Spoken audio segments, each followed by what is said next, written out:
cette guerre d'Espagne, c'est la première lutte armée contre le fascisme. Ensuite, quand la France est rentrée en guerre en septembre 1939, pour moi, la Seconde Guerre elle avait déjà commencé avec cette lutte en Espagne, parce que souvent des gens parlent de guerre civile pour la guerre d'Espagne.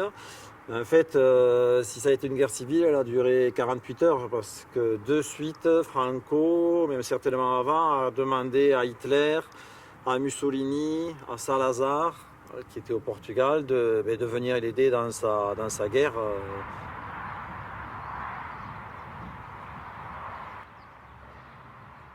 Donc ça en est suivi un combat entre des fascistes et des républicains qui défendaient leur république. Ça a duré de 1936 à 1939.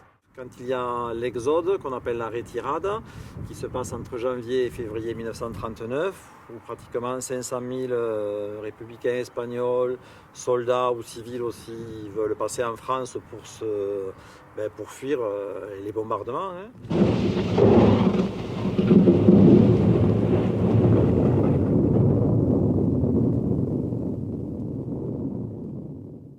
Début février, quand il l'ouvre en tant que camp pour interner donc, les soldats de la République espagnole, il y a à peu près 9000 républicains espagnols qui arrivent.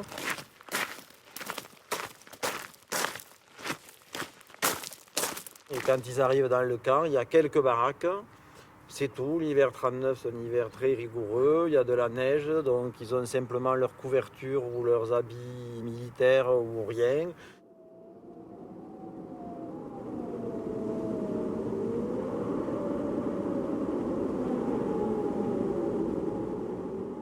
Ils creusent des trous dans la boue pour s'abriter la nuit. Enfin voilà, il y a vraiment rien qui a été prévu pour eux et ce n'est que petit à petit que ça se mettra en place plus ou moins. Quoi.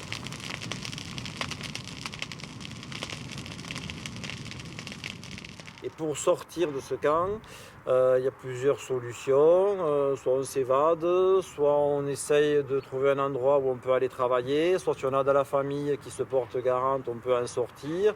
Soit on s'embauche dans la Légion étrangère, soit ce sont des compagnies de travailleurs étrangers, les CTE. On se regroupe à plusieurs, on dit qu'on veut former une compagnie, on peut être envoyé faire du bois, faire du charbon de bois ou des travaux dans des fermes avoisinantes. Voilà.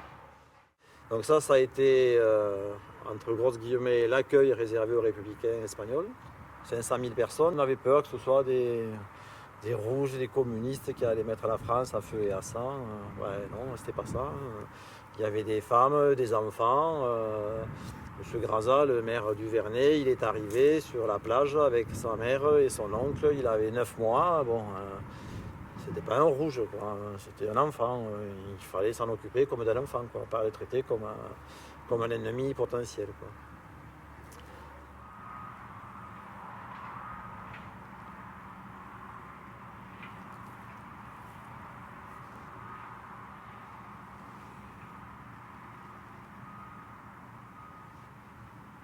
Mon père était un républicain espagnol qui a fait la guerre d'Espagne en tant que militaire, qui a ensuite passé en France, qui a atterri sur les plages du Barcarès. Et ensuite, il s'est engagé dans une compagnie de travailleurs étrangers. Et à un moment donné, il était du côté de Brive, où il travaillait. Il faisait partie d'un réseau qui s'appelait Reconquista d'Espagne. Parce qu'en fait, les Espagnols, ce qu'ils voulaient après la guerre, ils voulaient bien renverser Pétain, Hitler, Mussolini, mais après, ils voulaient aller renverser Franco, quoi. Et donc, ce réseau, ça s'appelait Reconquista d'Espagne, donc c'était pour après la guerre, aller renverser Franco. Bon, il a été dénoncé par son patron, donc il a été arrêté, il a été amené à la prison militaire de Limoges. Il a été condamné à 18 mois de prison, qu'il avait déjà fait. Donc il aurait dû être libéré.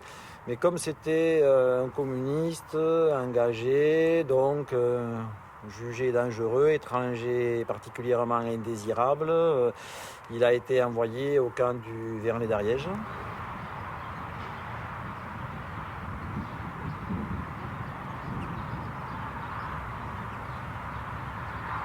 Ce camp de concentration à partir du mois de septembre-octobre 1939, en fait quand la France déclare la guerre à l'Allemagne, il sert à interner tous les gens jugés dangereux sur le territoire français. C'est une procédure d'internement administratif.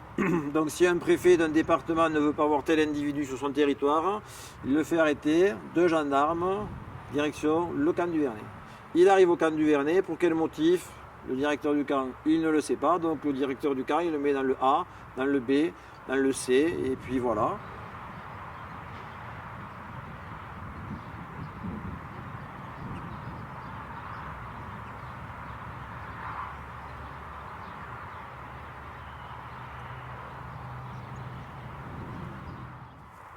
Et là, la résistance intérieure du camp, il y avait une résistance intérieure, avait prévu de le faire évader, parce que c'était quelqu'un qui avait l'habitude de la guerre et puis de mener des hommes, quoi. Et donc avait décidé de le faire évader. Mais bon, le 20 juin, il a été déporté.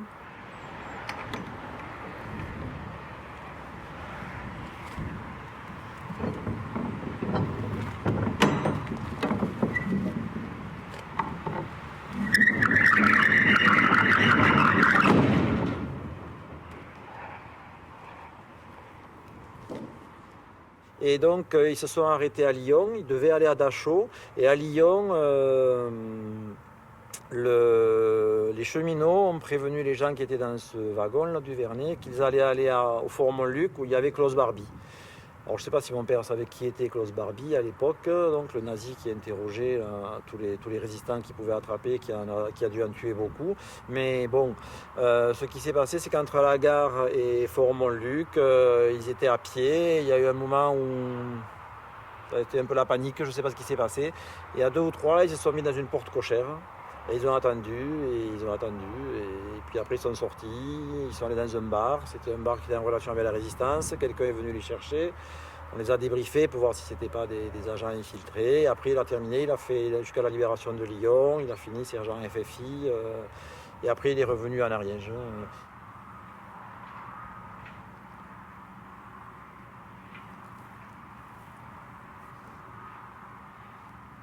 Alors du camp, en gros, il ne reste rien. Ça a été une volonté politique d'effacer cette histoire et cette mémoire. Heureusement que l'amicale a travaillé pour préserver le peu qu'il y a à l'heure actuelle, c'est-à-dire le témoignage le plus important qui reste, c'est le cimetière où il y a 152 tombes qui représentent 20 nationalités. Il faut savoir que dans le camp, en tout, là, grâce aux recherches qu'on a menées, on a trouvé qu'il y avait 70 nationalités qui étaient passées par ce camp, qui représentent les 5 continents.